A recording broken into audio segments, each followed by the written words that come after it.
दुल्हन पर लगा दांव। क्या माया और रवि की साजिश पूरी हो पाई?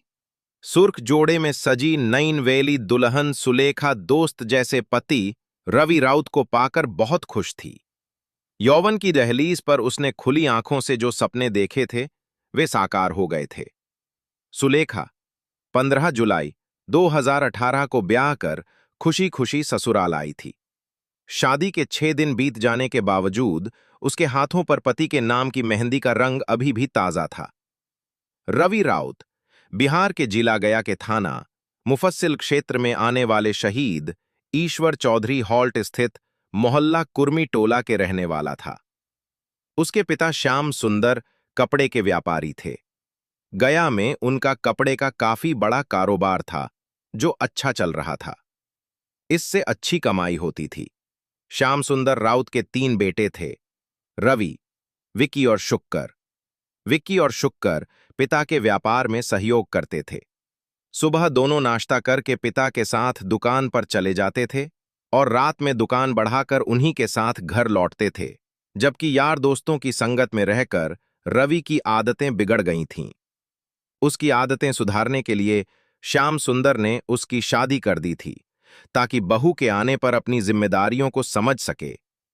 बात 21 जुलाई 2018 की रात की है।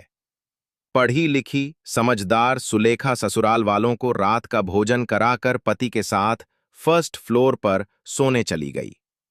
दिन भर की थकी हारी सुलेखा को बिस्तर पर लेटते ही नींद आ गई। रवि भी सो गया। रवि तब अचानक नींद से उठ बैठा जब उसके कानों में सुलेखा की दर्दनाक चीख पड़ी। नींद से जागकर रवि ने पत्नी की ओर देखा तो सन्न रह गया। सुलेखा के गले से तेजी से खून बह रहा था। लगा जैसे किसी ने तेजधार हथियार से गला रेत कर उसकी हत्या की कोशिश की हो। खून देखकर रवि बुरी तरह घबरा गया। जब उसकी समझ में कुछ नहीं आया तो उसने चादर से सुलेखा का गला लपेट दिया ताकि खून बहना बंद हो जाए। तभी अचानक रवि की नजर एक महिला पर पड़ी।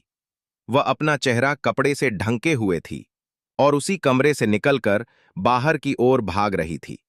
उस महिला से थोड़ी दूर आगे 2 और महिलाएं तेजी से भागी जा रही थीं। इससे पहले कि नकाबपोश महिला भागने में सफल हो पाती, सुलेखा की चीख सुनकर उसके देवर विक्की और सुलेखा ने कमलेश शर्मा को बताया कि रात 1-1:30 बजे के करीब उसका पति रवि दरवाजा खोलकर बाहर चला गया था। तभी एक नकाबपोश औरत ने कमरे में घुसकर मुझ पर हमला बोल दिया। एक औरत कमरे के अंदर थी जबकि दूसरी कमरे के दरवाजे के पास खड़ी थी। वह वहीं से पूछ रही थी कि सुलेखा मरी या नहीं। मुझ पर नकाबपोश औरत ने न केवल हमला किया बल्कि मुझे तेजाब पिलाने की भी कोशिश की, लेकिन मेरी चीख सुनकर ऊपर आए मेरे देवरों ने मुझे बचा लिया। पकड़ी गई औरत ने अपना नाम माया बताया। जांच अधिकारी ने जब उससे हमले की वजह पूछी तो वो वजह बताने में असमर्थ रही। वो खुद हैरान थी कि माया ने उसकी हत्या करने का प्रयास क्यों किया जबकि वह उसे जानती तक नहीं थी। सुलेखा की बात सुनकर एसओ कमलेश शर्मा हैरान रह गए। कमलेश शर्मा को सुलेखा के बयान ने परेशानी में डाल दिया था। इसका जवाब सिर्फ माया ही दे सकती थी या फिर सुलेखा का पति रवि राउत। माया महिला थाने के हवालात में बंद थी। कमलेश शर्मा ने थाने लौटकर आरोपी माया को महिला थाने से बुलवाया, फिर उससे पूछताछ की। माया का बयान सुनकर विवेचक शर्मा अवाक रह गए। माया ने पुलिस को बताया कि रवि और उसके बीच करीब 3 साल से प्रेम संबंध थे। दोनों एक दूसरे को प्यार करते थे। रवि उससे शादी करना चाहता था, लेकिन अपने घर वालों की वजह से वो ऐसा नहीं कर पाया। अपने बयान में माया एक-एक राज से पर्दा उठाती गई। माया के बयान से इस मामले में एक दिलचस्प मोड़ आ गया। उसके बयान पर विश्वास करके पुलिस जब रवि से पूछताछ करने मगध मेडिकल अस्पताल पहुंची तो रवि वहां नहीं था। उसकी जगह सुलेखा के पास उसका छोटा भाई विक्की बैठा था। पुलिस ने जब विक्की से रवि के बारे में पूछताछ की तो उसने बताया कि रवि घर पर होगा। एसओ कमलेश शर्मा ने रवि को अस्पताल बुलाने के लिए एक सिपाही उसके घर भेजा। सिपाही रवि के घर पहुंचा तो वो वहां भी नहीं था।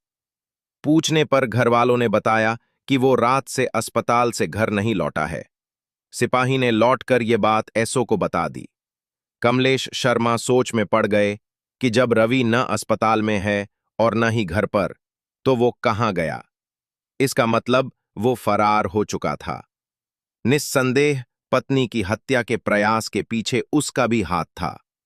उसके फरार होने से ये बात